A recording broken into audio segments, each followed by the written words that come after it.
Welcome, I'm Jon Caldara, president of the Independence Institute and your devil's advocate. A little later, we're going to talk to a few reporters about the upcoming election. But first, let's talk about candidates for Secretary of State, one of those statewide seats. Wayne Williams, clerk and recorder for El Paso County. Thanks for having me here. For those who may not know El Paso County, that's Colorado Springs. Colorado Springs. Now, I tried to have an interview with your opponent, Joe Magoosh, he didn't want to come up here and chat, so thank you for joining us. You know, I think it's important that someone who's wanting to represent the people of Colorado be willing to meet with the people of Colorado. That's why I'm here. Or me in this case. Yeah. You had your viewers, and I have not turned down any of the appearances. All right, now, Secretary of State, there are a few things you need to do as Secretary of State. One, you're the official record keeper of the state, right? You got to make sure that when somebody files for incorporation and this and that and the other, but the most complicated part is you run the elections. We do. Most people actually use the Secretary of State's office for business filings or to see who runs a particular business. They also oversee charitable solicitations, so you know if someone says they're raising money for the Boy Scouts, it's actually going to the Boy Scouts or the Independence Institute. And so they oversee that process, but the elections is the most complicated part, and it's one of the areas that's absolutely critical. We can't afford in Colorado to have someone who doesn't know what they're doing in that area, who doesn't have any experience. That's why I stepped forward, having been the clerk and recorder in the state's most populous county, and having run some very challenging elections. I feel like I'm ready to do this and to make sure people have the opportunity to vote. Let's talk about those, because the election laws in Colorado, I am a big critic of, as you well know, and they get complicated and they get ugly, and it doesn't all add up. El Paso County is the largest county population-wise. How many elections have you run so far? Somewhere in the neighborhood of about a dozen, depending on how you count them. Right. But some of those have been some very complicated ones. As you know, the recall of the former Senate president, in which there were 7 sets of rules in the course of the election. The legislature changed the rules to try to alter what could happen. The judge said the law they had passed was fatally flawed and struck it down and said that's not what you have to use in this election. You have to use some other rules and procedures. And so we ran that election amidst that very complicated set of rules. But to make sure that every single person had the opportunity to vote in that election, we then sent a mailing out to all of the voters to say, hey, here's what the new rule is, here's what the standard is, here's how you exercise your right to vote. Now, I know this is a partisan election. There's Republican, a Democrat, a Libertarian running. But this is as nonpartisan as you can get, or at least I would hope it would be. You run the damn elections as cleanly as possible. You've been called in by Republicans and Democrats on elections, haven't you? I have. Explain that. I have. So as the El Paso County Clerk and Recorder, I've run elections in El Paso County. But if you have a recall election of a clerk and recorder, that clerk can't run that election. And so Democrats in the San Luis Valley, 3 Democratic commissioners, hired me to come in and run that election for them to make sure it complied with all the requirements. The Democratic canvass board member, the Republican canvass board member both said that was the best election they'd ever had. Republicans in Teller County faced a similar situation. They also trusted me to run that election. So I've been honored to be trusted by both Democrats and Republicans to run the elections when things were really tough. And in fact, that's why when I kicked off my campaign, my area's 2 senior elected Democrats both spoke at my announcement and endorsed my candidacy. I'm the only one running who's actually had support from both parties, from people in both parties in elected office as they ran. Let's talk about the new election laws, because this is, should you win, you're going to be stuck in this mire of same-day voter registration, mail-in ballots. You were not supportive of this law when it came through. Why? I wasn't, because there are a number of reasons. Let me talk about a couple of the critical ones.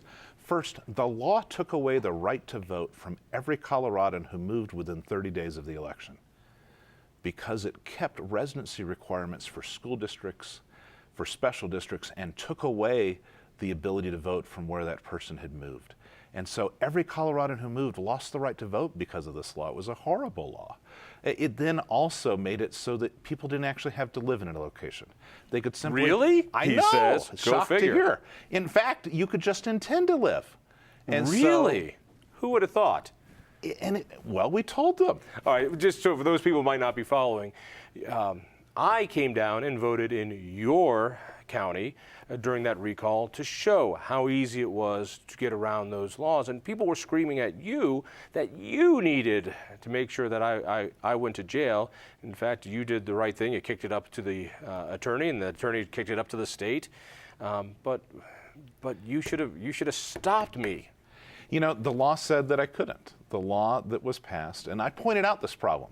And in fact, the day after you voted, the governor issued a statement that he was hearing disturbing reports about what was going on. And I got called by the press early on Monday morning asking me, well, what is my response to the governor? And I said, well, I'm so glad he's finally paying attention. I wish he'd paid attention before he signed the bill. He did not. He ignored the advice he was given. He ignored the problems that were pointed out. It's important to note that this year, the legislature went back and fixed some of these problems that we talked about. They took away the intent to live in an area.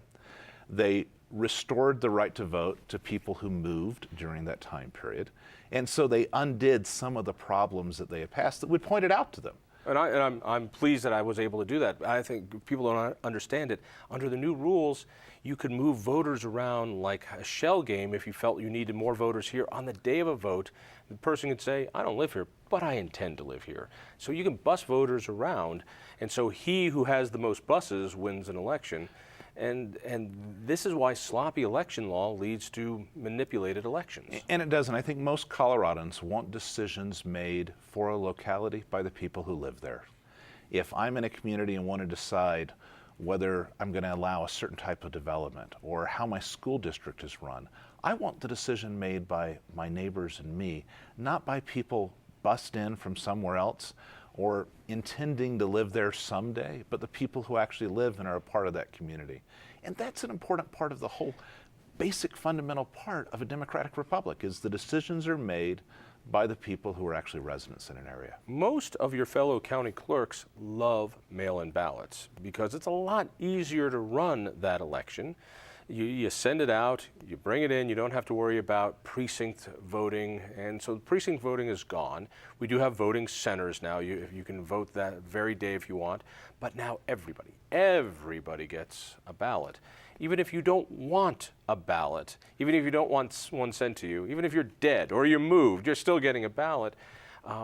But you spoke up, and you were one of the minority of county clerks that said this is a bad law. You know, it's easier for a clerk to run a mail ballot election, but my job as an elected official isn't to find the easiest way to do it, it's to find the right way to do it.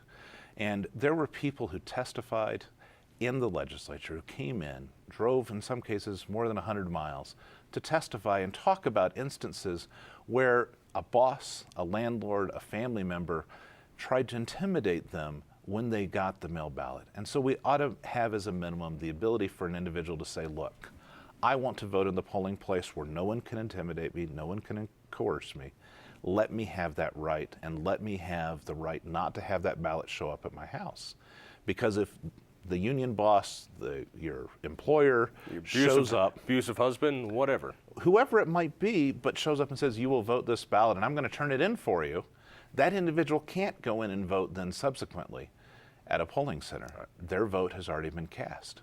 And so they ought to have the right to opt out. That was a bill actually in this last legislature, unfortunately killed, surprisingly, in the Democratic House State Affairs Committee. But it was simply an ability to allow people that freedom and the right to choose. To say if I don't, and we had that before, that if you wanted an absentee ballot, you would have them sent to you. In fact, you could get on an automatic thing and they would send it to you automatically. Now, whether you want it or not, whether you want your husband to see you get the ballot or not, or your boss or your union boss, it doesn't matter. You're getting that ballot, and he knows you're getting that ballot. He does. You can tell exactly when the ballots are going to be mailed. They're mailed within a statutory time frame. In El Paso County, we try and get people the most opportunity to vote that we can. So we mailed on Monday. The ballot showed up on Tuesday, the day after Columbus Day.